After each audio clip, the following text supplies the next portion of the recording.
రమ్య గారు ఫ్రీ సర్వీసులు చేస్తారు అంటే కొన్ని కేసుల వరకే చేయగలుగుతామండి. మేము కొన్ని యూట్యూబ్ ఛానల్స్‌లో గానీ, టీవీ ఛానల్స్‌లో గానీ ప్రోగ్రామ్స్ చేస్తున్నప్పుడు మేబీ ఒక 20 ఇయర్స్ నుంచి నేను జనాలకి అవగాహన ఉండడం వల్ల ఆవిడ దగ్గరికి వెళ్తే న్యాయం జరిగిద్ది అనుకోవడం. నా వంతు ప్రయత్నంగా నేను 100% హానెస్టీ ప్రాక్టీసే చేస్తూ ఉంటాను. కానీ ఫ్రీ సర్వీసులు చేయాల్సిన విధానం వచ్చేసరికి మాకంటూ ఆఫీస్ ఉంటది, జూనియర్స్ ఉంటారు. వర్క్ ఇది నా ప్రొఫెషన్. సో, ప్రొఫెషన్‌లో నిజాయితీగా 100% వర్తబుల్‌గా చేయగలుగుతాం గానీ, ఫ్రీ సర్వీస్‌లు అన్ని సందర్భాల్లో కుదరకపోవచ్చు. సో, మ్యాక్సిమం ఫైనాన్షియల్‌గా వీక్‌గా ఉన్నవాళ్ళు గానీ, కొన్ని సెన్సిటివ్ పాయింట్స్ ఉన్నప్పుడు అరే! ఇది పర్ఫెక్ట్ నేనెళ్ళి ఏదో ఒకటి చెల్లాతే నాకు నిద్ర పట్టదు. అలాంటి కేసులు కొన్ని ఉన్నప్పుడు నేను సీరియస్‌గానే చేస్తూ ఉంటా. ఫైనాన్షియల్‌గా వీక్‌గా ఉన్నవాళ్ళు అంటే మనకి రేషన్ కార్డ్ అని ఒక ఎగ్జాంపుల్ పెట్టుకోండి. ఎవరైతే ఫైనాన్షియల్‌గా వీక్‌గా ఉంటారో వాళ్ళు నేషనల్ లీగల్ సర్వీస్ అథారిటీ వాళ్ళకి కాంటాక్ట్ అయితే మీ ఏరియా లీగల్ సెల్ ఎవరైతే ఉంటారో వాళ్ళకి మీ కేసుని రిఫర్ చేస్తారు. 100% ఫ్రీ ఆఫ్ కాస్ట్ మీకు న్యాయ సలహానే కాదు అక్కడ మీడియేషన్ జరిగిద్ది.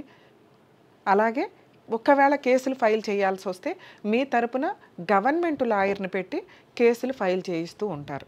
సో, ఇది 100% ఫ్రీ ఆఫ్ కాస్ట్‌తో నడుస్తుంది.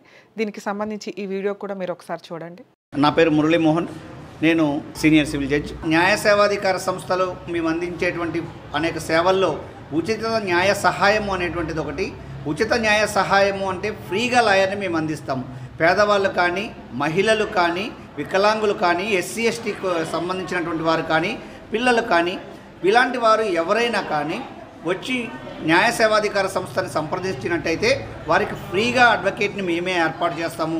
వారికి ఏదైనా కోర్టులో కేసు వేసుకోవాలనుకున్నా, వారి మీద ఎవరైనా కేసు వేస్తే ఆ కేసును రక్షించుకోవాలన్నా, ఈవెన్ సివిల్ కేసు అయినా క్రిమినల్ కేసు అయినా కూడా ఫ్రీగా లాయర్ని మేము అందించడం జరుగుతుంది న్యాయ సేవాధికార సంస్థలో.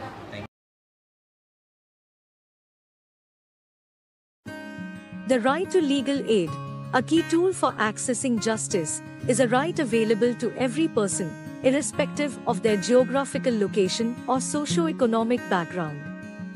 In India, people living in remote areas continue to face challenges in accessing legal aid services due to the barriers caused by remote location and restricted mobility.